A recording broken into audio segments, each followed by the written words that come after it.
시편 116편.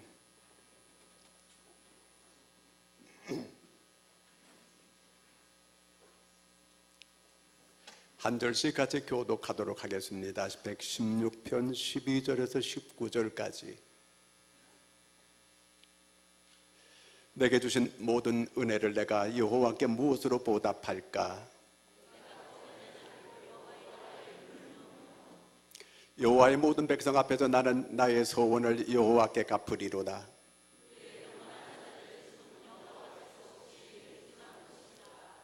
여호와여, 나는 진실로 주의 종이요 주의 여종의 아들 곧 주의 종이라. 주께서 나의 결박을 푸셨나이다. 내가 여호와께 소원한 것을 그의 모든 백성이 보는 앞에서 내가 지키리로다.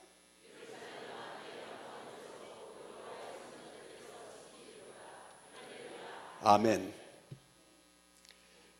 찬양을 듣는데 너무 아주 후련하고 좋았어요.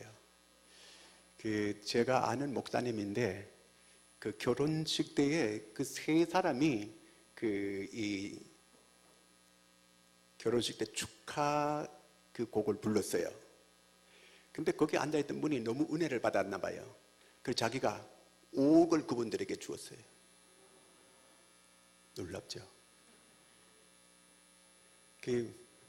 5억을 받아가지고 4억을 이제 교회를 위해서 쓰고 1억을 가지고 그 다음에 이제 그 사람들한테 베풀기도 하고 그 다음에 또 여러 가지 일을 했다고 하는 그런 얘기를 들었어요.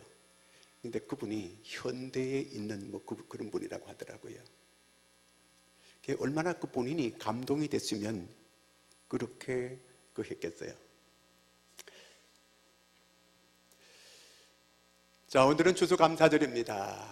자, 우리 서로 감사하며 삽시다. 옆 사람 보고 인사 한번 할까요?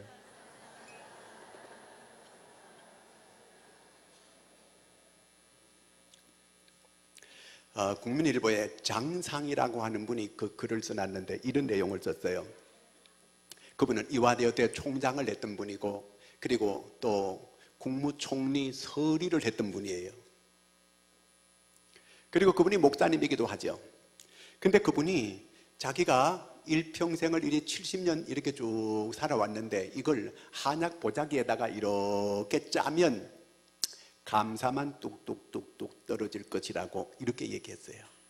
자기가 일사후퇴 때 이렇게 그 이북에서 넘어올 때 인민군에게 붙잡혀가지고 죽을 위기가 됐는데 어떤 할머니로부터 이렇게 자기가 생명을 얻을 수 있게끔 이렇게 했고 그 다음에 중병이 걸려가지고 수술 받아가지고 그때도 죽을 고비를 이렇게 넘겼고 그 다음에 또 청문회 할 때 완전히 자기가 다 인격이 너무 짓밟히는 어떤 이런 상황 가운데 이렇게 지켜올 수 있었던 거 생각하면은 너무 감사한 그런 삶이었다고 그렇게 얘기를 했습니다.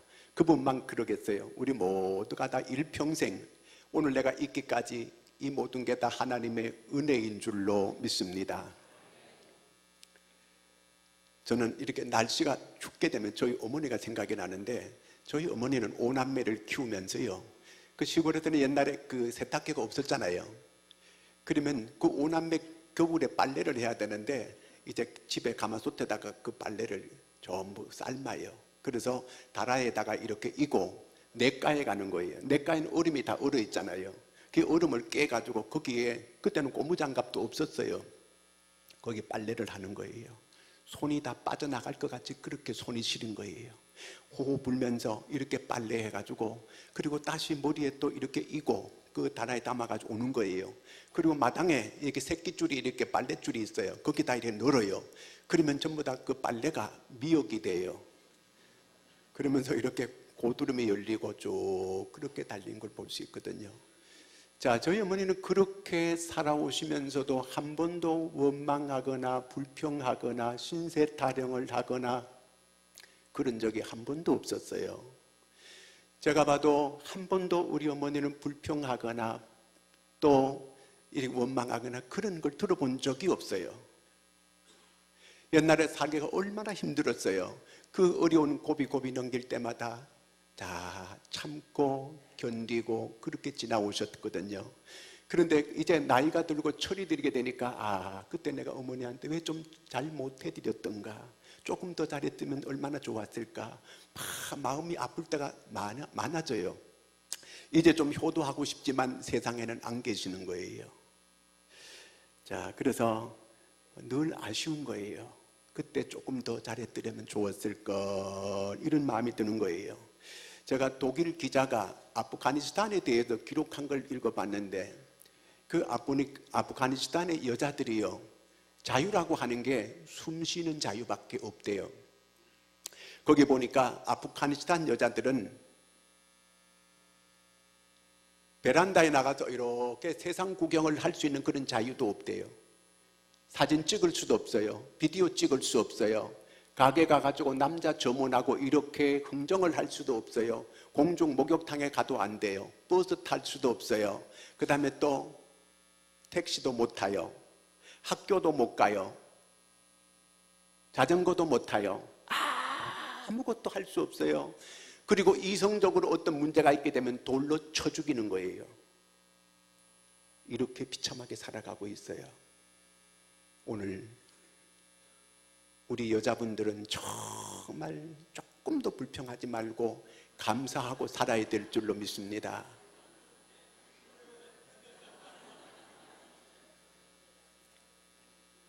모든 가전제품을 다 가지고 살고 있습니다.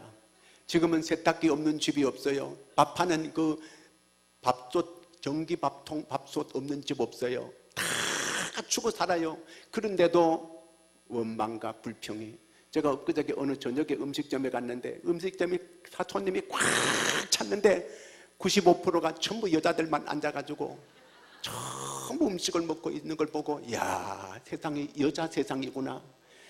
남자들은 뼈 빠지게 일해도 돈만 갖다 벌어다 주고 그냥 먹는 거는 전부 여자들이 다 저렇게 먹고 있구나. 근데 음식만 먹는 게 아니고 보니까 전부 다 거기다 또 이 카스인가 그거 갖다 놓고 먹고 이슬도 갖다 놓고 먹고 이러고 있더라고 보니까요.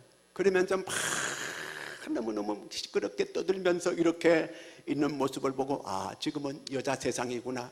세상에 그렇게 돈 벌어 주고도 쩔쩔매는 남자들, 세상이 어떻게 이렇게 됐을까, 이런 생각을 해봤어요. 감사한 거 마세요, 여자분들은. 정말 좋은 세상이 됐어요. 전부 여자 세상, 여자판이 됐어요, 지금은요. 옛날에는 그저 아들 낳으려고 애썼는데 그럴 것 없어, 지금은요. 아들 낳는 것보다 딸을 낳아야 이게 그냥 이 금메달 따는 거예요, 이게요. 자, 오늘 이 다윗이라고 하는 사람이 나오는데, 이 사람은 이 하나님이 주신 은혜를 내가 무엇으로 보답할꼬, 하나님의 은혜를 생각하고 내가 이 은혜를 내가 무엇으로 보답할꼬 하는 이런 마음을 가지게 되었습니다. 12절 같이 한번 읽어보겠습니다. 12절 시작.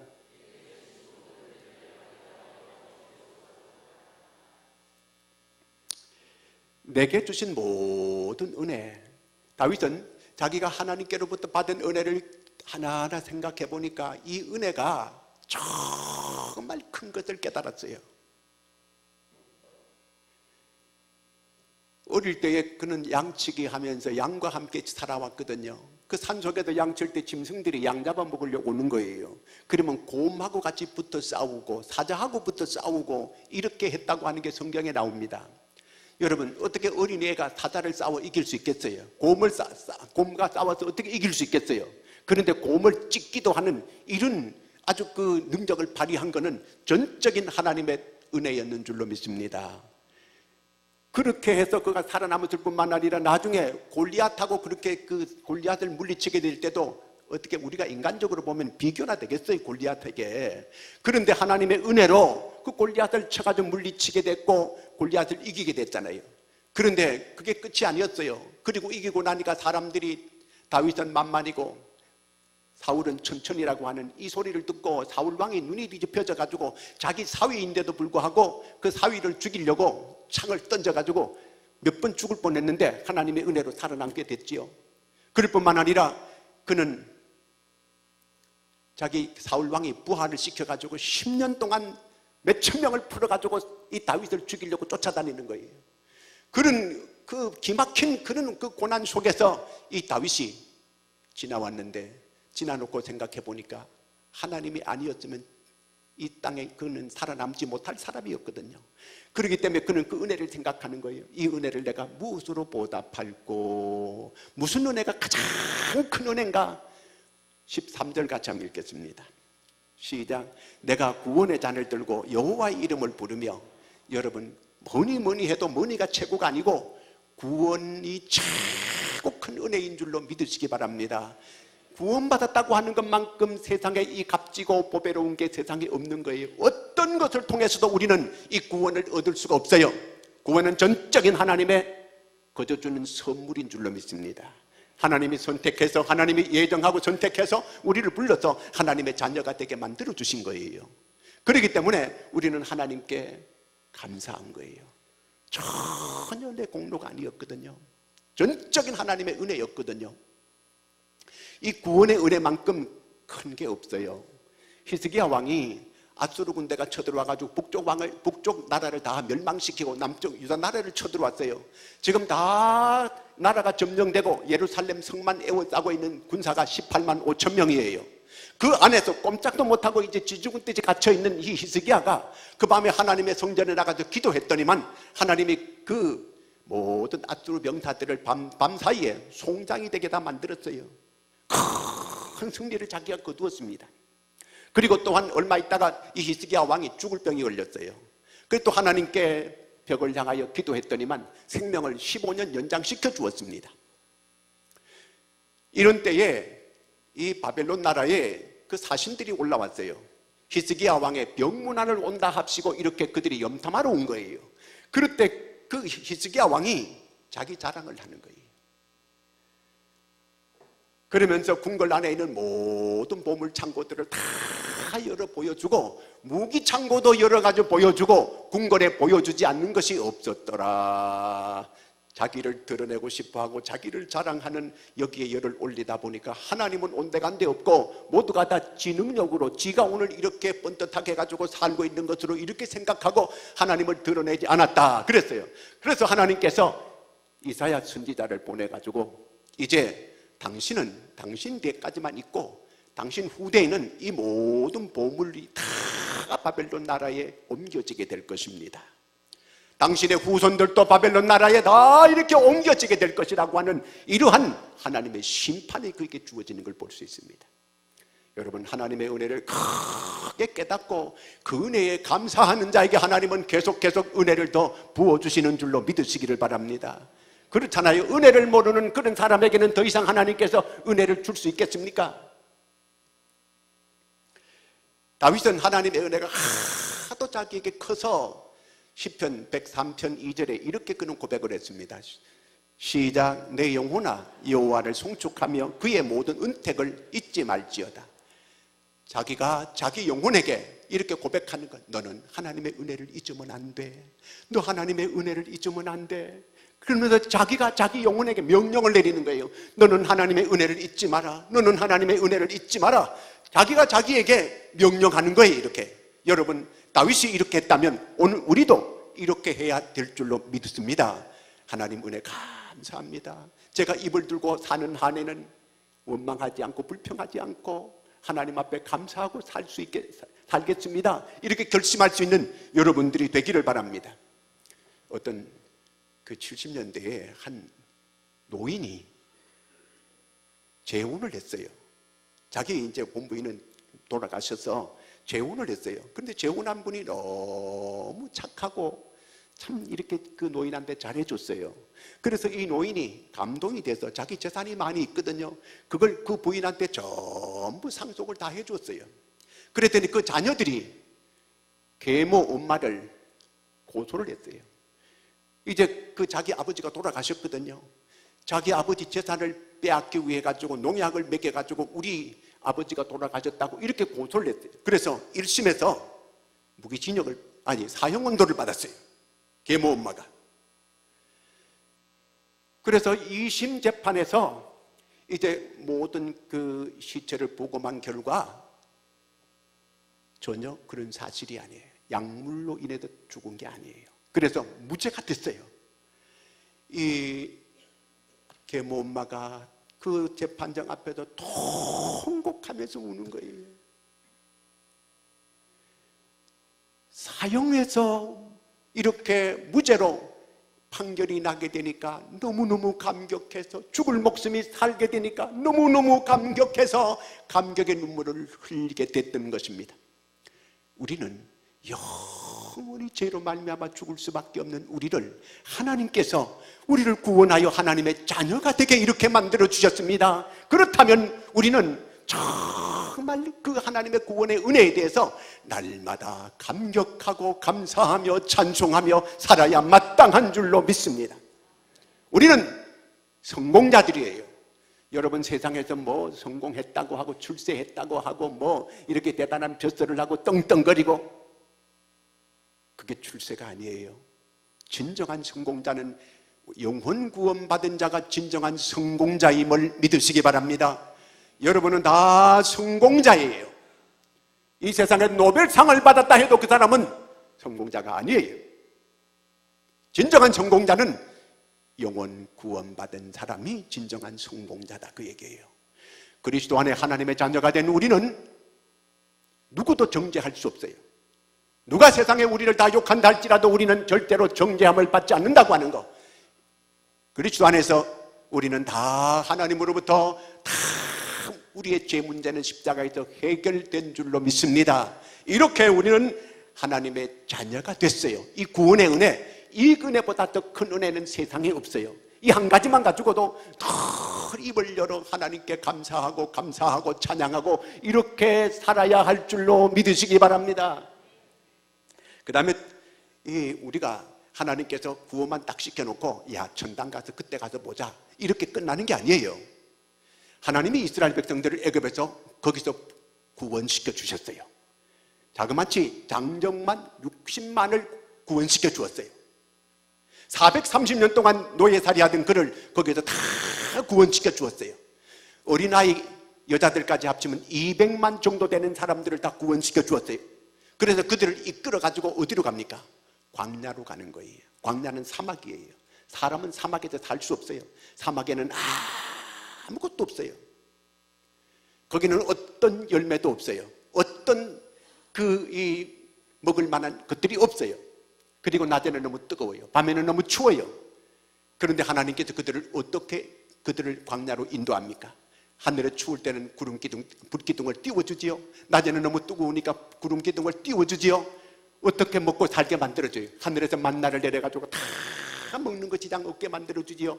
목이 마를 때는 바위를 쳐서 생수를 쏟아가지고 그들을 다 먹게 만들지요. 옷이 헤어지지 않게 만들어주지요. 신발이 헤어지지 않게 만들어주지요. 모든 거 풀 서비스로 그 이스라엘 백성들을 다 그렇게 인도해 가는 거예요. 그러면 얼마나 감사해요. 노예살이 하는 거 그들 건져놨더니만 하나님을 원망하고 모세를 쳐 죽이려고 계속 달려드는 거예요. 세상에 이런 인간들이 어디 있어요? 물에 빠진 거 건져놓으면 뭐 내버 딸이 내놓으라고 덤비는다더니 그 지경이 되는 거예요. 오늘 여러분, 우리가 어떻게 하나님의 은혜로 살고 있어요? 이 모든 걸 보세요. 그저 고구마만 줘도 하나님 감사합니다. 그거 살 텐데 이런 먹을 수 있는 밥을 주시지요. 옛날에는 꽁당버리만만 먹어도 먹어가지고 그냥 교회만 오면 냄새가 나가지고 빵구만 끼는 사람들이 많고 그랬는데 지금은 그렇지 않잖아요. 자, 밥만 줘도 되는데 과일을 철따라 이렇게 아름다운 맛있는 과일들을 다 이렇게 먹을 수, 이거 누가 만들었습니까? 이걸 누가 사람이 이렇게 만들 수 있겠어요? 다 하나님의 작품인 줄로 믿습니다. 하나님이 오늘 이렇게 우리에게 이 놀라운 은혜를 다 주었는데 이 좋은 걸 먹으면서 왜 우리 입에서 나오는 게 그렇게 험악하고 그렇게 지저분한지 몰라요. 저는 그 컴퓨터의 댓글 같은 걸 보면서 우리나라가 언제 이게 없어질까? 이렇게 사람들을 욕하고 이렇게 사람들을 매도하는 이런 게 언제까지 좀 없어질 수 있을까? 좀 우리나라가 격이 높은 이런 나라가 될 수 있을까? 이런 생각을 해보는 거예요. 사람들이 어떻게 이렇게 악할 수 있을까? 여러분, 우리 입으로는 절대로 남을 판단하고 비판하고 원망하고 불평하는 이런 사람이 한 사람도 없기를 축원합니다. 여러분 어린애 놓고 야, 이 다음에 다 클 때까지 네가 알아서 해라, 이런 부모가 있습니까? 없어요. 다 어릴 때 모든 필요를 다 채워주는 거예요. 짐승들은요 30분만 되면 벌떡벌떡 뛰어다녀요. 근데 우리 애 낳게 되면 1년 동안 돼도 애가 그 사람 제굿을 못해, 이게요. 다 모든 걸 기저귀 채워주고, 그 다음에 이 젖병 물려주고, 다 그렇게 해가지고 크게 이렇게 만들어주잖아요. 그런데 커가지고는 이게 지 혼자 지가 큰 줄 안다니까, 이게. 그러면서 부모한테 효도도 안 하고. 철이 안 들어서 그러나 봐요. 하나님은 우리를 구원시키고 가만히 계시는 게 아니고 천당 가서 보자 그렇게 하는 하나님이 아니다, 그 말이에요. 우리를 구원시킬 뿐만 아니라 하나님의 자녀되면 모든 필요를 하나님은 채우시는 하나님이신 줄로 믿으시기를 바랍니다. 모든 필요를 하나님은 다 채워주시는 그런 하나님이에요. 그러니까 그 하나님을 절대적으로 의지하고 그 하나님을 믿고 따를 수 있는 믿음의 사람들이 되기를 축원합니다. 그러면서 하나님께 필요한 걸 나와서 구해라, 그러면 내가 주겠다. 찾아라, 찾게 만들어 줄 것이다. 두드리면 내가 열어줄 것이다. 하나님께서 그저 주고 싶어서 안달하시는 이런 하나님을 우리가 볼 수 있습니다. 그래서 다윗은 이 은혜를 내가 무엇으로 보답할꼬? 여러분, 다윗의 고백이 바로 여러분들의 고백이 될 수 있기를 축원합니다. 자기가 양치기 하던 사람으로 이스라엘의 왕이 됐잖아요. 자기가 뭐 고시 쳐가지고 왕 된 거 아니에요. 전적으로 하나님의 은혜로 이스라엘의 왕이 된 거예요. 그래서 다윗이 고백하기를 뭐라고 하느냐면요, 주밖에는 나의 복이 없나이다, 이렇게 고백했어요. 그러면서 아침 저녁으로 감사의 제사를 하나님께, 감사의 예배를 날마다 드렸어요. 그렇게라도 하나님께 자기가 감사 표현을 하고 싶었던 거예요. 그뿐만 아니라 그는 성전을 꼭 하나님께 지어드리고 싶어서, 하나님께 성전 짓겠다고 하니까 하나님께서 하나님의 사자를 통해서 너는 전쟁에서 피를 많이 흘렸기 때문에 성전을 건축할 수 없다는 거예요. 네 아들을 통해 가지고 성전을 지어라. 그래서 하나님께서 그렇게 말씀하시니까 다윗은 순종하고 모든 자기 전 재산을 다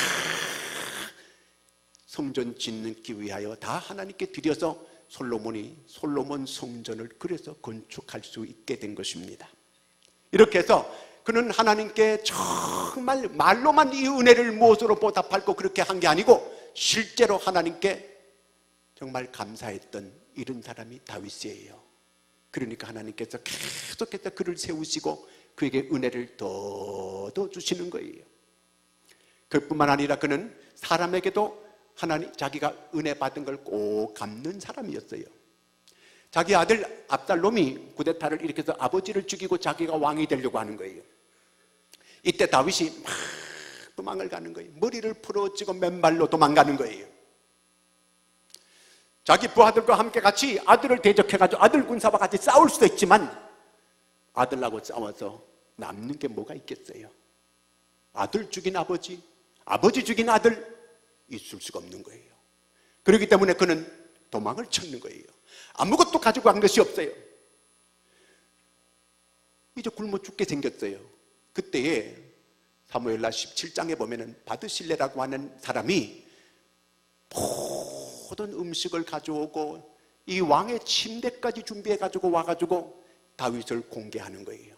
왕의 군대를 다 이 음식을 가져와 가지고 다 공개하는 거예요. 다윗이 너무너무 감격스러운 거예요. 굶어 죽을 수밖에 없는 그런 처지가 됐는데 세상에 이 바드실레라고 하는 사람이 죽음을 무릅쓰고 이렇게 양식을 가져와가 자기를 공개하는 걸 볼 때 얼마나 감격스러웠겠어요. 이렇게 그가 자기가 은혜를 받고 이제 궁궐로 나중에 돌아오잖아요. 돌아와서 그 돌아갈 때에 바드실레에게 궁궐로 같이 돌아가자고 해요. 그랬더니 바드실레가 그 얘기를 해요. 내가 이제 나이가 많이 들어가지고 내가 어떻게 뭐 궁궐로 갈 수 있겠습니까? 내 고향에 살다가 나는 거기서 이 세상을 떠나게 될 것입니다. 그리고 이제 그런데 내 아들이 하나 있는데 김함이라고 하는 아들인데 이 아들을 좀 이렇게 거두어 주십시오. 그렇게 했어요. 그래서 그러면 그러시라고 다윗이 그 바드실레의 아들을 김함이라고 한 아들을 데리고 궁궐로 돌아오는 거예요. 꼭 궁궐에서 그 아들과 함께 같이 겸상을 해가지고 늘 식사를 같이 할 정도로 그렇게 이렇게 후대해 주었어요. 그리고 자기가 나이가 많아 죽게 될 때에 아들에게 이렇게 유언을 했어요. 같이 한번 읽어보겠습니다. 열왕기상 2장 7절 시작. 마땅히 길르앗 바르실레의 아들들에게 은총을 베풀어 내가 내 형 압살롬의 낯을 피하여 도망할 때에 그들이 내게 나왔느니라. 자기 아들도 꼭 솔로몬에게 기억해가지고 그 바르실레의 아들 기억해달고 같이 겸상해서 계속 같이 먹으라는 거예요. 그뿐만 아니라 그 사울의 아들 중에서 요나단이 있는데 요나단이 이 또 다윗을 많이 도와주었어요. 자기 아버지가 죽이려고 할 때 언제든지 이 아버지 그 얘기를 듣고 먼저 이 다윗에게 전가를 보내가지고 아버지가 너를 죽이려고 하니까 빨리 도망쳐라 계속 도와줬거든요. 그런데 이 요나단이 죽고 난 다음에 그 요나단의 아들 무비보셋이 있어요. 쩔뚝발이에요. 장애인이에요. 그런데 그 장애인을 자기 궁궐에 데려가가지고 늘 겸상을 해가지고 다윗이 같이 먹고 지내고 그렇게 늘 은혜를 보답하려고 하는 이런 사람이었습니다. 여러분, 하나님께 받은 은혜도 마찬가지고 사람에게도 은혜를 받았다면 그 은혜를 갚을 줄 아는 이런 사람이 될 수 있기를 축원합니다. 제가 얼마 전에 어느 글에서 읽어봤더니 스코틀랜드인가 거기에서 그 자기 주인이 이제 몸이 편찮아가지고 임종해 갈 때에 개가 옆에 있었던 거예요. 근데 그 개가 주인이 이제 죽게 되니까 개가 먹이를 안 먹는 거예요. 그 주인을 장례식 치르러 이제 갔어요. 장례식을 다 치렀어요. 근데 개가 거기서 안 오는 거예요. 아무리 끌고 올라 그래도 안 오는 거예요. 몇 날이 돼도 아무것도 안 먹는 거예요. 그래서 계속 거기다 먹이를 갖다 놨더니 나중에 먹이를 먹고 14년 몇 개월 동안 그 무덤에 계속 있다가 거기서 죽게 됐다고 합니다. 이렇게 해서 사람들이 개를 키우나 봐요.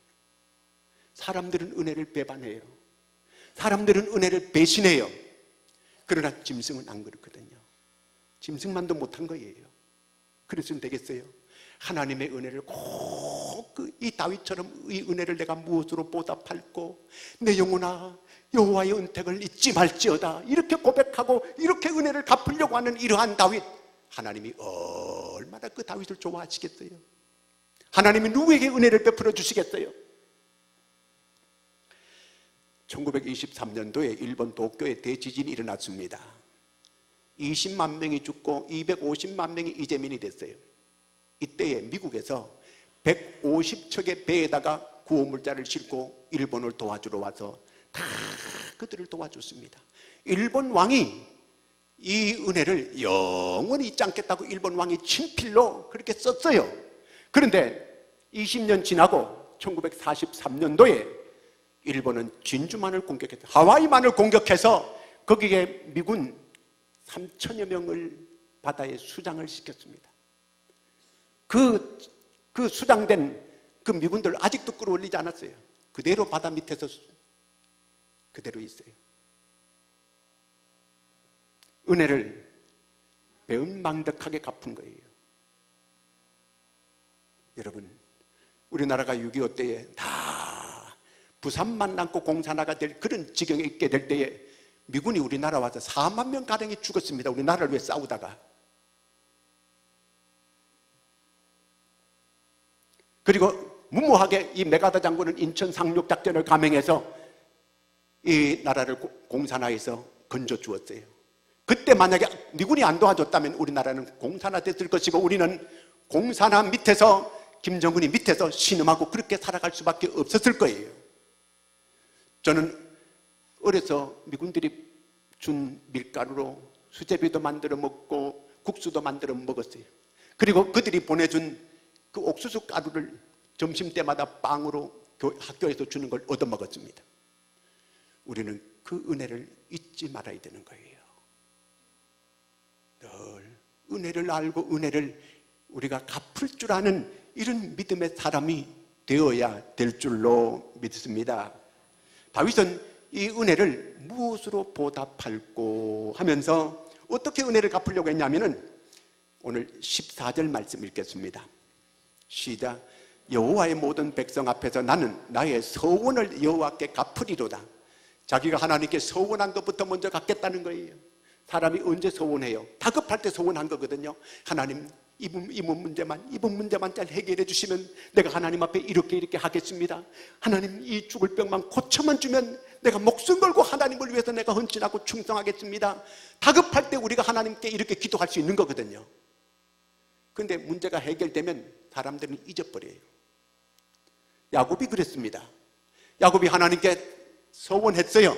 자기 형이 자기를 죽이려고 하니까 외삼촌 집으로 도망을 치는데 광야에서 너무 두렵고 무섭고 떨리고, 그때는 치안이 제대로 없었던 때거든요. 언제 도적대에게 이 죽임을 당할 수밖에 없는 이런 처지에 있던 때에 너무 무섭고 그럴 때에 하나님께 서원하는 거예요. 창세기 28장 한번 읽겠습니다.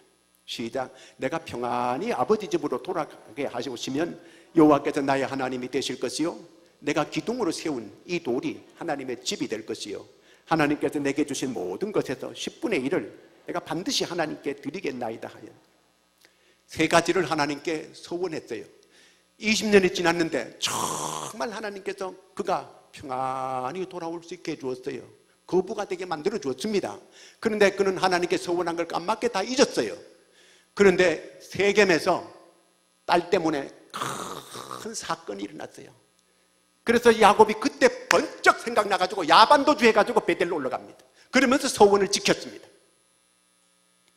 한나도 하나님 앞에 서원했어요. 아들이 없어서 너무 괴로워서 둘째 부인이 들어와가지고 아들 낳아가지고 유세 부리면서 너무 무시하게 될 때에 그는 성전에 가서 대성통곡을 하면서 하나님께 부르짖고 기도했어요. 그랬더니 하나님이 진짜 응답해가지고 아들을 낳게 했습니다. 그게 사무엘이잖아요. 정말 약속대로 하나님께 갖다 바치고 그 사무엘이 이스라엘을 구원하는 위대한 민족의 지도자가 됐습니다. 서원한 걸 다윗이 갖겠다는 거예요. 우리 교회 박강록 집사라고 하는 분이 있습니다. 지금 병원에 입원해 있어요. 그분이 30년 전에 우리 교회 개척할 때 같이 했었어요. 그때는 늘 술과 담배와 노름으로 이렇게 살았어요. 술집에 가서 늘 데려왔어요. 그래서 어느 날 교회에 나왔는데 성령에 감전돼 가지고 완전히 사람이 달라졌어요. 자기 마누라 교회 왔는데 붙잡으러 왔다가 거기서 완전히 나가 떨어졌어요. 성령이 그를 완전히 감싸가지고 그냥 대성통곡하면서 울면서 회개하고 그렇게 했습니다. 그런데 그만 누가 다른 교회 목사님이 유혹해가지고 그만 글로 갔었어요. 부인도 가고 그래서 가정도 깨지고 다 깨졌어요. 교회를 안 다니고 떠났다가 30년이 지나고 이제 왔습니다. 자기 그때 서운한 게 있었다는 거예요. 그 1,000만 원을 서운한 걸 갖다 하나님께 먼저 드리면서 자기가 회개하고 깨닫고 나서 자기가 하나님께 서운한 것부터 먼저 갖겠다 그러면서 갔더라고 보니까요. 여러분, 서운한 거는 하나님께 약속한 거 맹세한 거잖아요. 우리가 하나님께 약속한 거는 꼭 지키면서 다윗이 그렇게 고백하는 거예요. 내가 하나님께 서운한 거 갖겠습니다. 그러면서 자기가 은혜를 보답하겠다는 거예요. 17절 같이 읽습니다. 시작. 내가 주께 감사제를 드리고 여호와의 이름을 부르리이다. 그냥 입으로만 말하는 게 아니고 감사제를 드린다고 하는 거, 여러분 제라고 하는 거는 제사를 드릴 때 제사 드릴 때는 반드시 제물이 있다는 거예요. 그러니까 자기가 물질을 하나님께 드리면서 내가 감사 예배를 드리겠다 그 얘기예요. 다윗은 아침 저녁으로 늘 감사 예배를 하나님께 물질을 드리면서 이렇게 예배를 드렸다는 거예요. 오늘 우리가 하나님 앞에 늘 감사의 이 예물을 드릴 수 있는, 감사의 마음으로 하나님께 영광을 돌리고 예배를 할 수 있는 여러분들이 되기를 축원합니다. 그 다음에 19절을 같이 읽습니다. 예루살렘아, 자기가 서원을 지키고 감사 이 제물을 드리는 거, 자기는 어떤 사회단체 가서 하는 게 아니고 어떤 사람 앞에 하는 게 아니고 하나님의 성전에 와서 내가 그렇게 지키겠습니다. 이렇게 다윗이 결단하는 거예요.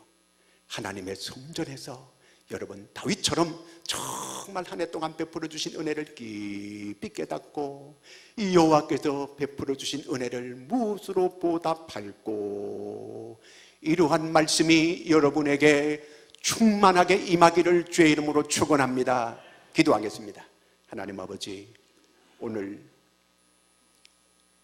추수감사절을 맞아 하나님 앞에 감사하며 예배할 수 있게 주시니 감사합니다.